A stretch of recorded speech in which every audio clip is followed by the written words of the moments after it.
Economic development made simple. The alternative title would be, why is economic development made into such a difficult thing? Economic development is probably the simplest problem that we need to deal with. The reality is we all have a head and two hands, and we all have the capacity to do something to be productive. So the essentials of economic development are inherent in every human being. They're inherent at birth. Maturation is about becoming or specializing in some way in how you contribute to economic development. So the question really is, why are we making it such a difficult problem? Wouldn't 5 people create economic development just as a matter of course? If you put 5 people together in an isolated environment,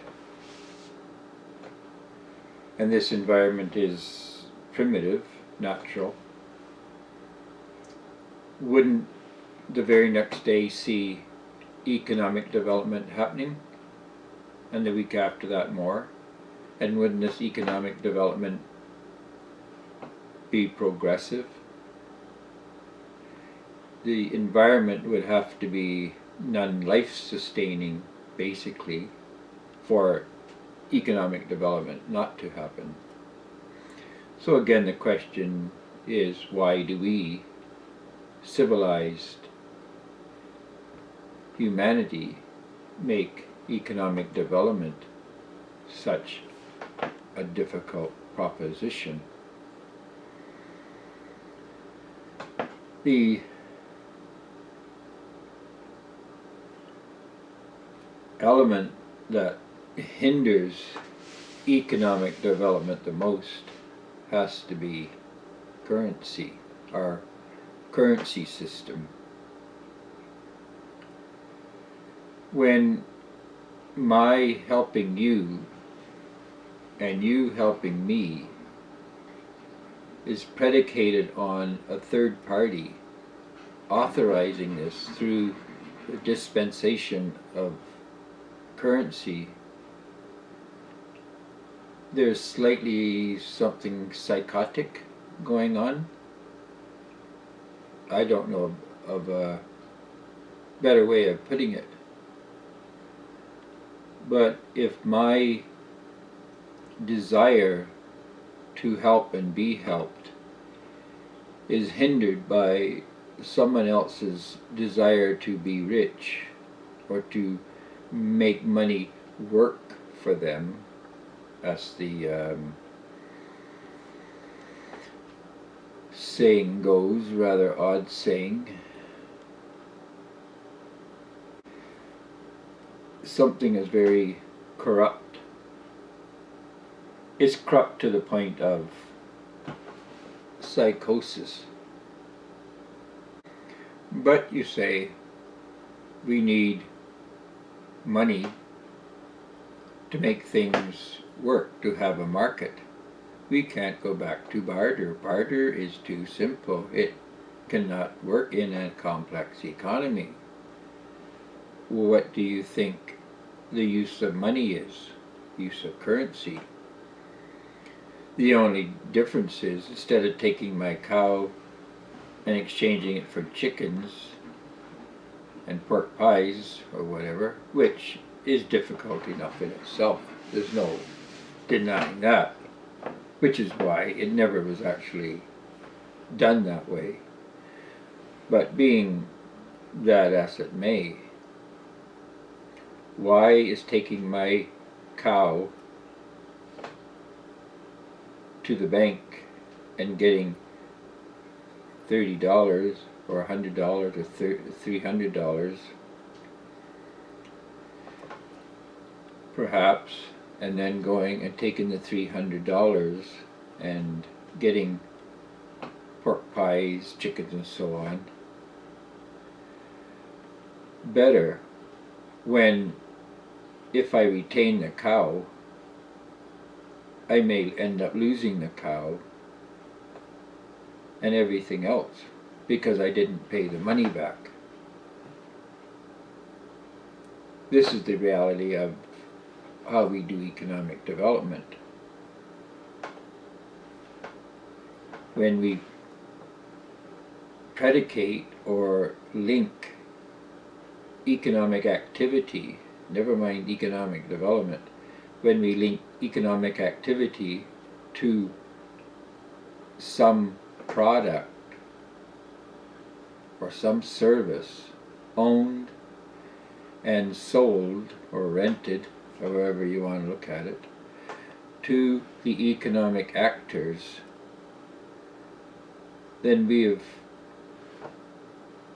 missed the whole idea of what economic development is, and indeed what economic activity is, and indeed what being human and living in a human community is about.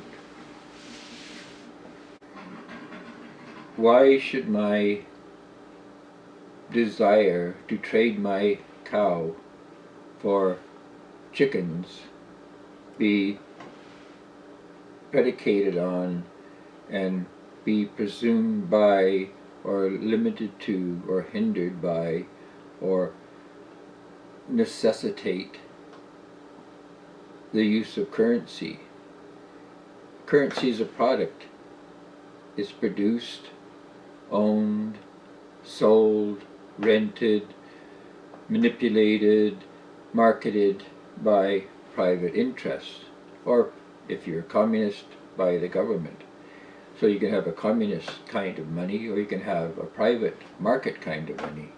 Currency, I should say. Because money isn't currency, they're not identical. Currency is, or it can be money, but a currency is generally, and often in this system of things, simply a product of either the government or the private interest, usually banks. But money itself is simply a measure of value. And we don't buy other measures of value to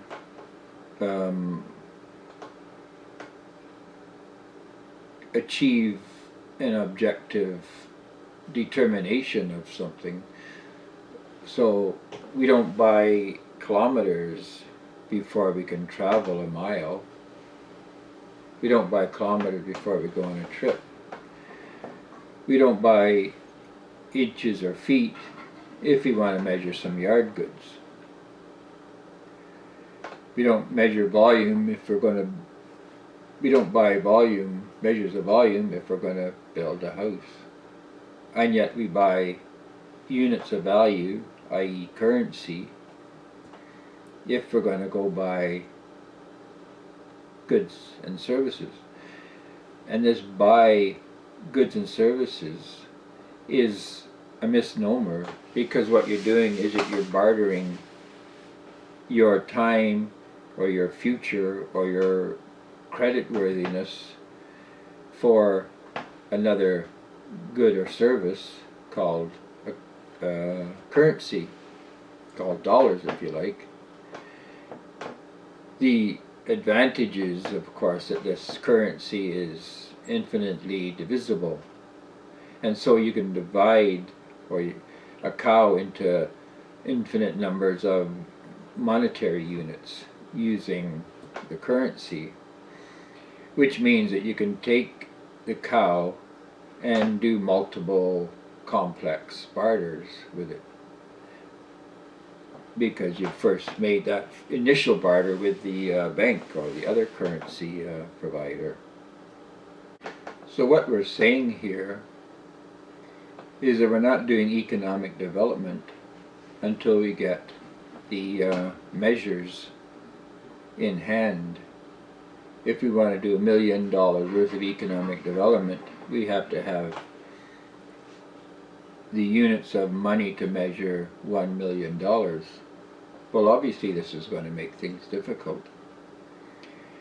But look at it this way.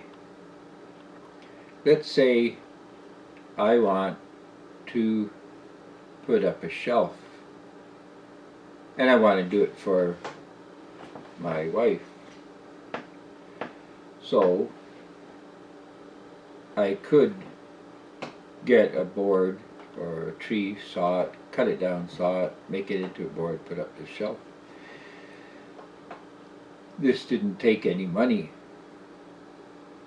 I could also go to the bank, get $100, go out and buy the tools and the wood, put up the shelf, and I owe the bank $100.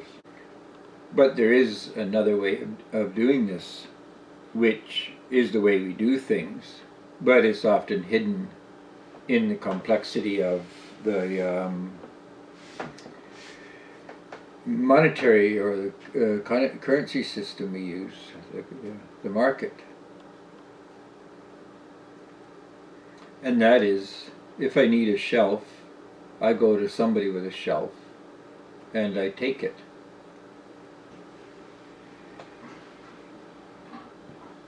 And this is the way barter is actually done.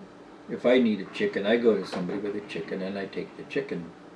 And then I go to somebody who has ham and I take the ham. And at some point, somebody who needs some heavy lifting doing, they come to me and say, can you lift this heavy box for me? And I do it. Well, the guy that gave me the chicken, he can go to the guy that got the heavy lifting done and get a rabbit off him on the basis of my owing him a chicken. Because in the end, the market is just a system of debits and credits. I owe you, you owe me, and it all goes around and around, and over time it all comes out in the wash. Now, currency is reasonably useful for maintaining your accounts. Money is not just a measure of value, it's a way of keeping accounts. If I have $100 and basically the economy, this is important, the economy, not an individual, the economy owes me $100 of value. If this money is borrowed, then I actually can get $100 of value, but I'm actually owing this. I'm getting it ahead of me paying it. If I'm in business, then I sell some labor and I get money, and then I take this money and I buy. This is me buying with cash, and I don't, it's somebody else that owes, whoever wherever this money came from at some point borrowed. They're the ones that are buying on credit. I'm buying on the strength of my value that I've created. So I'm bartering with real goods or services, and the money is owed somewhere along the line by someone who was bartering on future goods and services, future work that he or she intends to do. But the problem we're facing with the currency is not just its the difficulty of gaining it or acquiring it, but money is value, or currency is valuable in its own sake, and this is more seen better with gold. Gold can be infinitely divisible, and so it's perfect as a currency, but it's also a high value item. And so if I have gold, I got two options. I can infinitely divide it up into currency units and use this to buy goods and services. In real terms, I'm bartering the gold for other goods and services in a very discrete and measured way, because the gold can be divided into whatever size or portions needed to make affect the exchange. But the gold itself is valuable, so if other people need gold, they're going to come to me and say, can I buy some gold? And I'm going to say, well, I don't need cows, I don't need chickens at the moment, what else do you have? And they say, well, I don't have anything other than that. And I said, well, I can give you, pound of gold, and you repay me a pound and a half in 5 years' time. And so I'm using this gold to increase its value. A pound of gold is now worth a pound and a half of gold. So if I needed a pound and a half to buy 2 cows, in 5 years' time I only need a pound of gold to buy the 2 cows. So the gold in effect becomes elastic, and the gold coin, it in a sense holds its value, but everything else is inflating. But it doesn't, it's all matter, it's relative really, because the point is that I can actually sit on the gold. I can tell the person, well, no, I'm not selling my gold at the moment, I'm not renting out, in fact I'm not even going to spend it because I got everything I need already, so I'm not spending it. But when you are ready to give me 5 pounds of gold in 5 years' time for a pound of gold today, then I will release a pound of gold to you. And so the owners of the currency can hold the economy to hostage to a degree. And so this is why when you use the gold standard, the tendency is for most people to hoard it that can. Those who can't, those who absolutely need to spend, namely the poor people, must spend, but their gold is going to inflate. It's going to increase in value compared to everything else. And the people with the gold, the hoarders, they're going to sit on a stock of gold and become rich just for sitting, just for not having to spend. And so this creates a very unproductive kind of economy. Needless to say, this isn't good economic development. What you need is people forced to spend, people forced to circulate the currency. And the only way you do this is if the currency has no value. If the money is, you make money as nothing else but a measure of value, not something of value, but just a measure, as valuable as a ruler is for measuring lengths. The ruler itself has no value, but as a measuring tool, yes, it has value. And if you need to measure stuff, measure lengths, you're going to need the ruler all the time. And if you had one ruler and everybody need to measure things, the ruler is going to be passed around very rapidly. And that's what you want. You want that increase the velocity of money.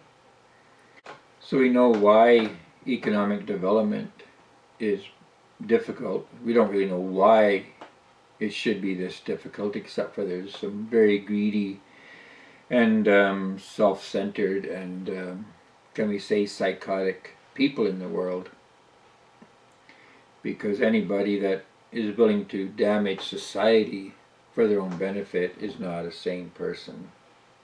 And we need to look at this in a specific way to make it understandable. So we're going to talk about a infrastructure. In this case, we're going to talk about a wharf that is owned by a town. So we're going to make the town the owner of the wharf in terms of the citizens. So each citizen gets one common share of the wharf. And the equity, the value of the wharf, is divided out into preferred shares, and each citizen gets an equal number of preferred shares. In other words, the value of the infrastructure, the wharf, divided by the number of citizens to give us the number of preferred shares. The wharf itself becomes a focus of economic development.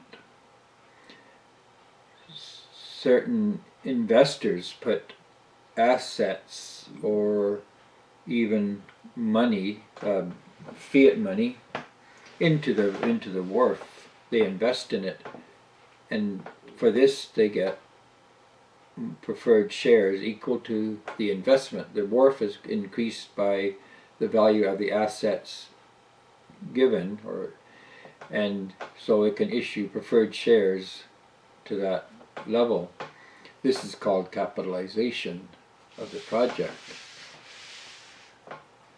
This creates a small group with a particular investment. So perhaps they've decided to open a small a restaurant or a boat cleaning service or something. So, you know, say there's 5 people, they've all put different money and goods and assets and so on together, and they've created this business. It's part of the wharf exchange, but it's its own little business, its own little exchange. And they've capitalized it, and they all have got preferred shares. They can take these preferred shares and spend them in the community for the goods and services of those who are taking preferred shares as a kind of local currency. And those with the local currency, the preferred shares, can come and make use of the boat cleaning business. So what we're looking at here is economic development, and what we're seeing and what I want to make clear is that this community has an incredible array of goods and services, products, assets, and so on. And there's a large percentage of this that isn't being used, or is only being semi-used or misused or whatever, but it can be reconfigured. 5 cars sitting in people's driveways never being used can create a taxi service. And the taxi service can take preferred shares, and the taxi drivers can use the preferred shares to buy, buy other goods. So the whole point of economic development is that people exchange goods and services, and they're using the preferred shares to track who gets what and who gives what. And there's no need to go in debt and borrow money from a bank or from the government. The economic development is created by the assets that we have. This is the key. We are an asset. Our ability to work, our ability to think, that's an asset. The stuff we have is an asset, especially the stuff that's sitting in totes and storage lockers and garages and sheds and so on. These are assets and they could be applied to economic development. Economic development is just a matter of reconfiguring what we have into a format that will create a service or a product that people need. Tools in people's workshops can be put together to create a furniture manufacturing business. Your vacuum cleaner and your mops and sponges can be a house cleaning business. It's just a matter of reconfiguring these things. Economic development is the easiest problem we have to solve. It's incredibly simple.